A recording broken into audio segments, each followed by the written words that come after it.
السلام علیکم ورحمۃ اللہ وبرکاتہ۔ ہمارے معاشرے کی جو حالت ہے وہ اس حد تک گر چکی ہے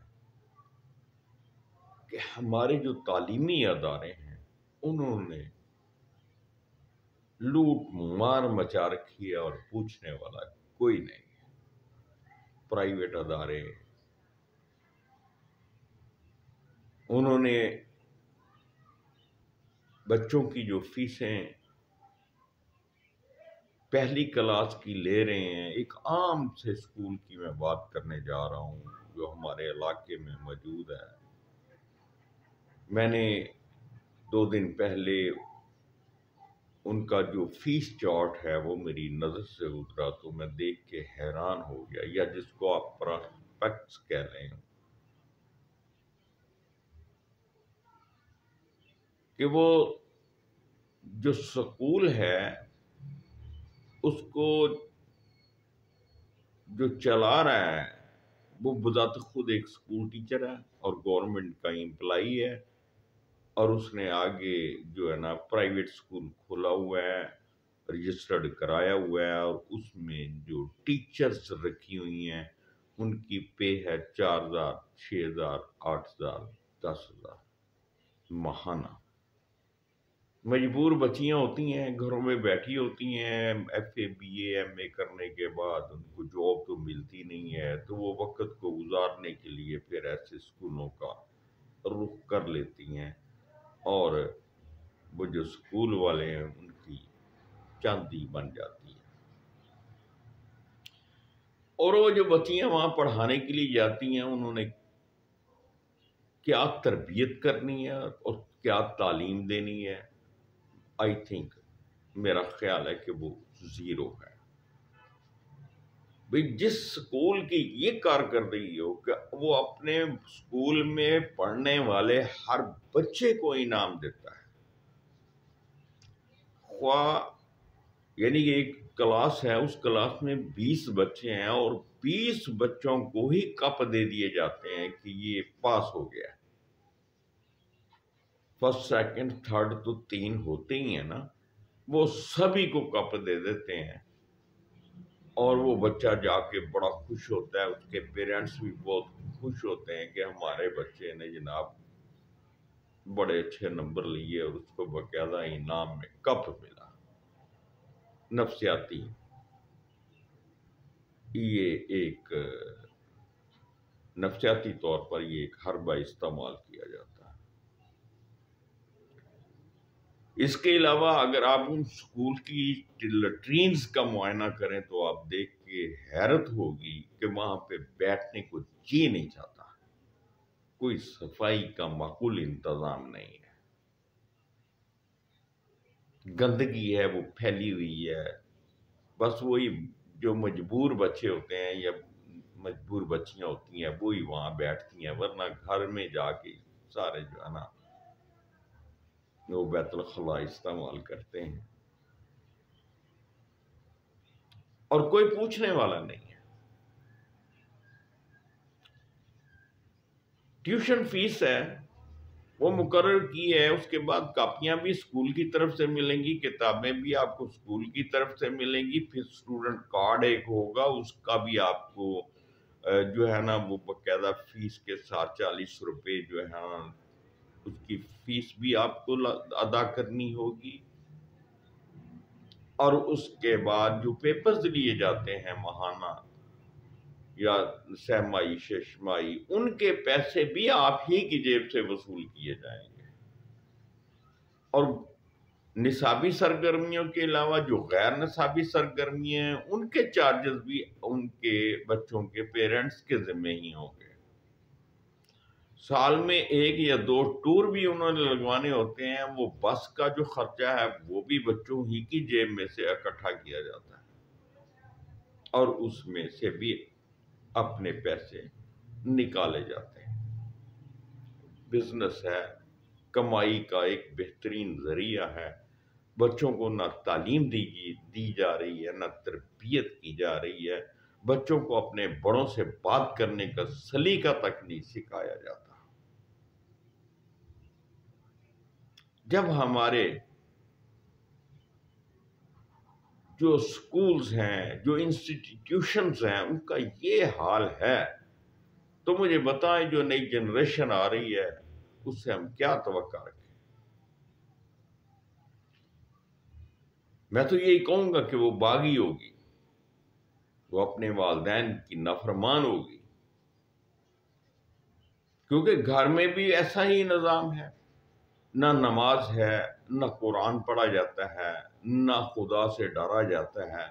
گھر میں کوئی باہر سے آواز دے دے تو ابو جان گھر پہ ہی ہیں، تو جناب آگے سے بچے کو کہیں گے جا کے دروازے پہ کہہ دو کہ ابو گھر پہ نہیں ہے۔ تو جب بچہ اس طرح کی باتیں نوٹ کرے گا، اور بچے لازمی بات ہے اس طرح کی باتیں بہت غور سے نوٹ کرتے ہیں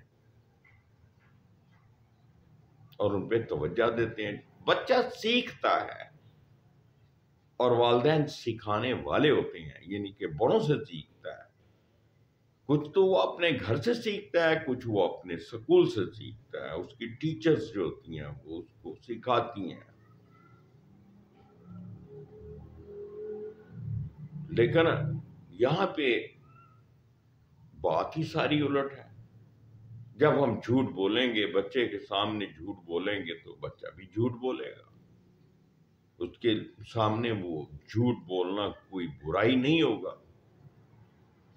ہم گالی گلوچ کریں گے تو بچہ بھی گالی گلوچ کرے گا، اس کے نزدیک وہ برائی نہیں ہوگا۔ نماز ہم نہیں پڑھتے، زکوٰۃ ہم نہیں دیتے، اللہ کی راہ میں خرچ ہم نہیں کرتے، اور یعنی کہ یتیم کے سر پہ ہاتھ ہم نہیں رکھتے، مسکین کو کھانا ہم نہیں کھلاتے اور نہ کھلانے کی ترغیب دیتے ہیں، تو ہمارے بچوں کو پھر کون بتائے گا؟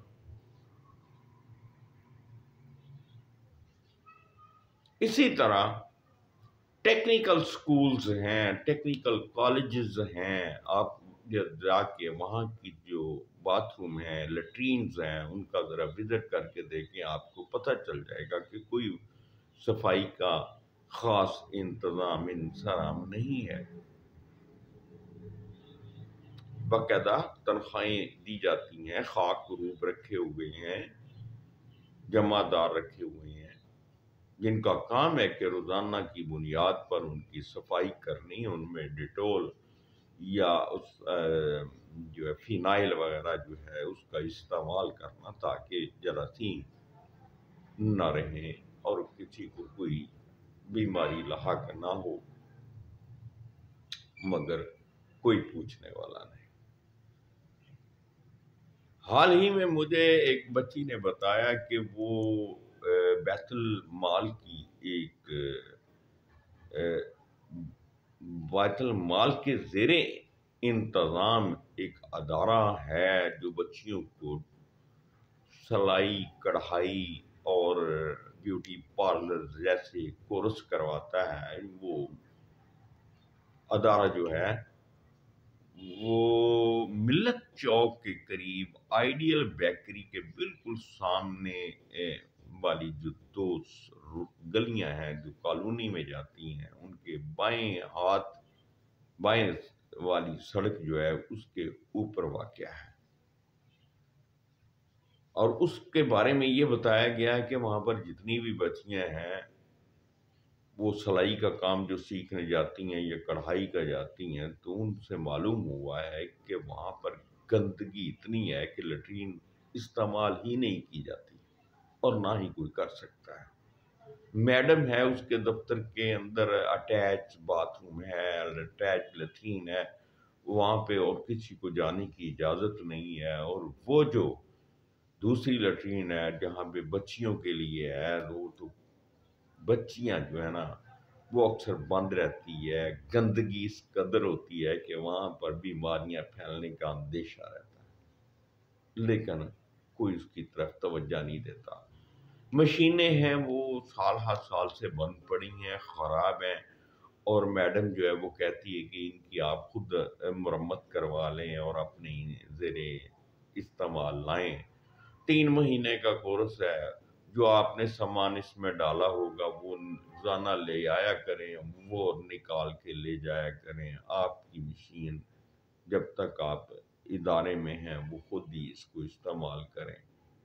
مرمت کروا کے وہ نہیں دے رہی اور نہ ہی مرمت کرواتی ہیں.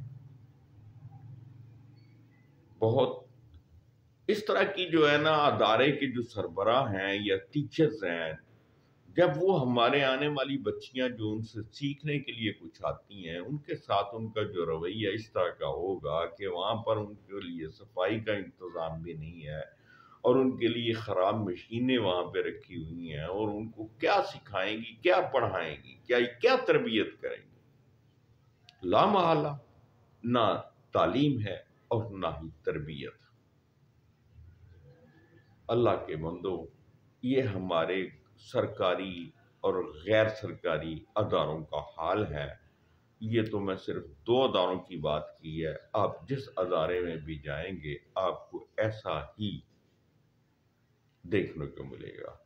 اللہ آپ کو ہم سب کا حامی و ناصر ہو. اپنا خیال رکھیے گا، دعاؤں میں یاد رکھیے گا. بہت بہت شکریہ. اللہ ہمیں نیک اعمال کی توفیق عطا فرمائے اور اپنی جو نسل نو ہے اس کے لیے بہتر نمونہ ہمیں خود بن کر دکھانا چاہیے تاکہ وہ بھی ایک اچھے انسان، ایک اچھے شہری اور آنے والوں کے لیے بھی وہ ایک اچھے ماں باپ ثابت ہوں. بہت بہت شکریہ. اللہ حافظ.